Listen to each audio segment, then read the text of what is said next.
Indian express में भारतीय बल्लेबाज ईशान किशन ने अपने दिल की बात कही, या मैं ये कहूं कि दिल का गुबार निकाला। वो ये था कि भारतीय टीम से उसको निकाल दिया गया है। क्यों निकाल दिया, खबर का सार मैंने बताया, विस्तार देंगे विजय। विजय, मेरा पहला सवाल यही है कि रीजन क्या रहा कि उनको बीसीसीआई ने निकाल दिया?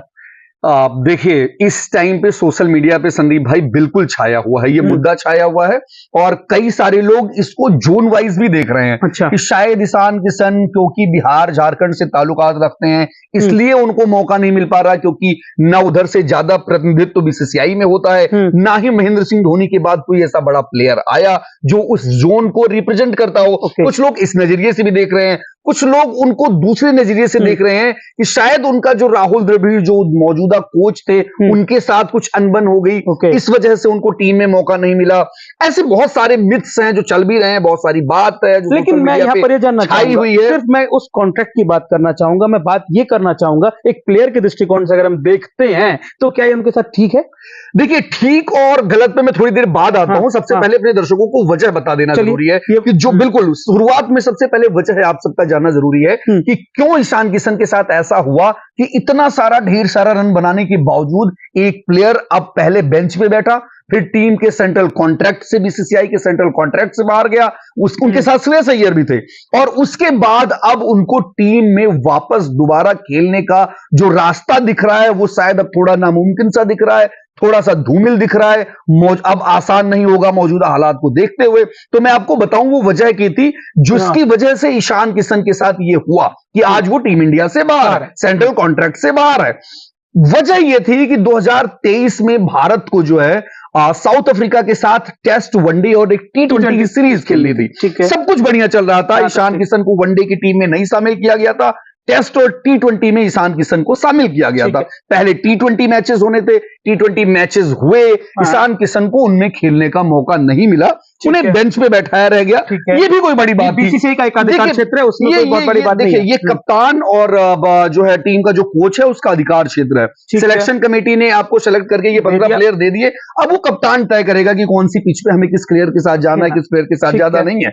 ईशान किशन को जब T20 में मौका नहीं दिया गया, उसके बाद वनडे टीम में वो थे नहीं, उन्हें क्या लगा, क्योंकि इसके तुरंत बाद फिर जो है आपकी आईपीएल शुरू होने वाले थे, बड़ा टूर्नामेंट था, लंबा चलने वाला था, टेस्ट, वनडे, T20 सब कुछ था। क्योंकि बीच में वनडे पड़ रहा था, ईशान किशन ने कहा कि मैं जो है ये उनका कहना है। ये अभी तक क्योंकि राहुल द्रविड़ का इस पे ना ही कोई बयान आया था, ना ही जो है कप्तान ने कोई ऐसा बयान दिया। उनका कहना था कि मैं जो है थोड़ा सा अपने आप को असहज महसूस कर रहा हूं, थकाव महसूस कर रहा हूं और मैं अब जो है जो आने वाला जो आपका टेस्ट होगा उसमें नहीं खेल पाऊंगा, तो मैं लौटना चाहता हूं घर वापस।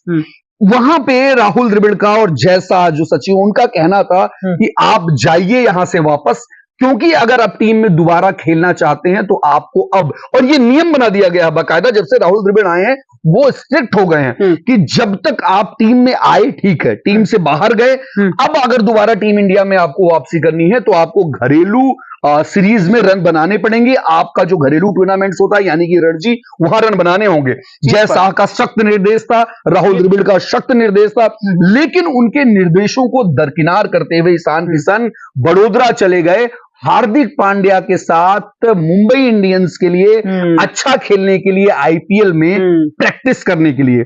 यहां उनके ऊपर आरोप ये लगाया गया कि आईपीएल में क्योंकि पैसे ज्यादा मिलते हैं और इनको एक रेस्ट चाहिए, घरेलू टूर्नामेंट उस टाइम पे रणजी का चल रहा था, वहां ये गए नहीं, सीधे प्रैक्टिस करने के लिए चले गए। ये बात कहीं ना कहीं बीसीसीआई को चुभी, बीसीसीआई को लगी। देखिए संदीप भाई, ये चुभने वाली बात भी है, लेकिन मैं उस पर नहीं जाऊंगा, ये दर्शकों पे अपने छोड़ देते हैं कि वो क्या सोचते हैं। लेकिन जो मोटा मोटी था वजह यही था। फिर जब बीसीसीआई को पता चला कि ये रणजी खेल नहीं रहे, बीमारी का बहाना इन्होंने बनाया है, और उसके बावजूद ये हार्दिक पांड्या के साथ जाके बड़ोदरा में प्रैक्टिस कर रहे हैं आने वाले टूर्नामेंट जो दुनिया की सबसे बड़ी लीग है आईपीएल की, तो वो बुरा लगा और वहां से इनका सेंट्रल कॉन्ट्रैक्ट पहले गया। उसके बाद टीम इंडिया से बाहर कर दिए गए। अब दिक्कतों का सामना करना पड़ता है। आगे का करियर क्या देख रहे हो आप ईशान किशन का? देखिए, ईशान किशन का करियर बिल्कुल अब कहीं ना कहीं दिक्कतों से भरा है, क्योंकि अब इतने प्लेयर, आप अभी जिम्बाब्वे के साथ सीरीज चल रही है, आप देख लीजिए जिस तरीके का ऋतुराज गायकवाड़ का प्रदर्शन है, अभिषेक शर्मा का प्रदर्शन है, रिंकू सिंह कमाल का प्रदर्शन करते जा रहे हैं लगातार।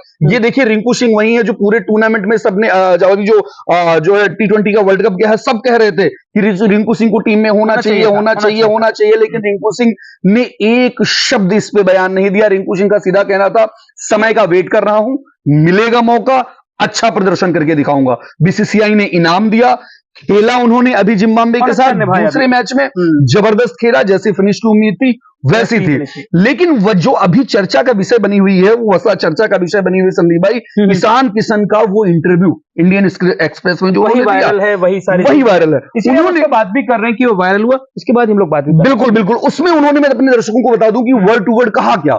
ईशान किशन ने कहा कि मैं रन बना रहा था, फिर मैं बेंच पर बैठ गया, मुझे यानी कि रन बनाने के बावजूद लगातार टीमें ना खिला के बेंच पे बैठा दिया गया। टीम स्पोर्ट्स में ऐसा होता रहता है, लेकिन मुझे ट्रेवल की थकान महसूस हुई, इसका मतलब था कि मेरे साथ कुछ गड़बड़ है, यानी कि मैं थकावट महसूस कर रहा था, मेरे साथ कुछ गड़बड़ है, मैं ठीक महसूस नहीं कर रहा था और मैंने ब्रेक लेने का फैसला किया।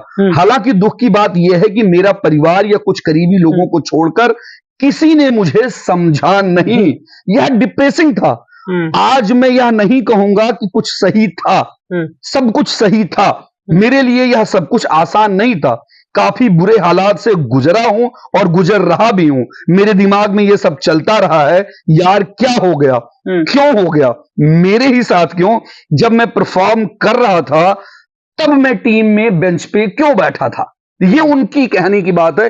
देखिए, ऐसा नहीं था कि ईशान किशन का परफॉर्मेंस संदीप भाई खराब था, परफॉर्मेंस सही दे रहे थे, लेकिन ये समझना होगा हर खिलाड़ियों को, इतना बड़ा देश है, इतने सारे खिलाड़ी निकल के आते हैं आपके पास। देखिए, एक टीम T20 वर्ल्ड कप खेल के आई है, उस टीम से आपके कितने प्लेयर जिम्बाब्वे के साथ गए, सारी की सारी टीम बदल दी गई पूरी, यानी कि 1-11 आपका वर्ल्ड कप खेल के आई है, 1-11 खेल रही है और अच्छा खेल रही है। उसके बाद एक आप, ईशान किशन बड़े प्लेयर हैं, एक आप हैं, श्रेयस अय्यर जैसे प्लेयर अभी बैठे हुए हैं, यानी कि भारतीय टीम, बीसीसीआई के पास 3 टीमें 4 टीमें बनाने का पूरा मौका है। अब आप सोचिए कि कैसे आपको मौका दिया जाए, तो वहां पे क्या होता क्या है कि किस पिच पे कौन सा कैसा प्रदर्शन करेगा। सवाल और रहते हैं बस छोटा सा, बजाय ये इंडियन एक्सप्रेस में आके इंटरव्यू देने की बजाय, या कोई और इसका प्रोसीजर है कि जब उनको निष्कासित किया तो वहां वो एप्लीकेशन दे सके, फॉर्म भर सके। देखिए, कोई एप्लीकेशन नहीं, सीधा क्लियर रास्ता है, आप जाइए घरेलू टूर्नामेंट्स में अच्छा खेलिए, वापस आ जाइए। ऐसे बहुत सारे प्लेयर्स हुए हैं, सौरभ गांगुली गए हैं वापस, आपके जो है, अब आप देखेंगे बहुत सारे प्लेयर हैं, जो सौरभ गांगुली को, आप वीरेंद्र सहवाग को जब एक टाइम पे जो है टीम इंडिया से बाहर कर दिया गया था, इंग्लैंड दौरे पे नहीं लेके गए थे, वो गए वापस खेल के आए। गौतम गंभीर एक टाइम की टीम से बाहर हो गए थे, उसके बाद विराट कोहली की कैप्टनसी में दोबारा टीम में वापस आए। बहुत से ऐसे प्लेयर हैं जो आते हैं, परफॉर्मेंस नहीं दे पाते, बाहर जाते हैं, उसके बाद रणजी में अच्छा खेलते हैं, फिर दोबारा टीम में ले लिया जाता है और बेहतरीन खेलते हैं। समाप्त करते हुए कुछ समाप्त लाइंस। देखिए, अब मैं यहां तो ये चीज नहीं कहूंगा कि संदीप भाई कि उनके साथ क्या हुआ, ये दर्शकों पे हम अपने छोड़ देते हैं, लेकिन कहीं ना कहीं से मुझे ईशान किशन की थोड़ी गलती तो नजर आती है। उनको इस तरीके से करने के बजाय आप डायरेक्ट कह सकते थे कोच या कैप्टन से कि मैं कहां कंसंट्रेट करना चाहता हूं, ये आपका निजी फैसला हो सकता है, आप जाइए आईपीएल पे कंसंट्रेट करिए, मत खेलिए, लेकिन आप इस तरीके से झूठ बोल के जाएंगे, बिल्कुल ये कहना मेरे ख्याल से कहीं ना कहीं गलत होगा। ठीक है, ये बातें हम सारी अपनी दर्शकों पर छोड़ देते हैं। आपको कैसा लगा वीडियो हमें कमेंट करके जरूर बताएं। बहुत बहुत धन्यवाद।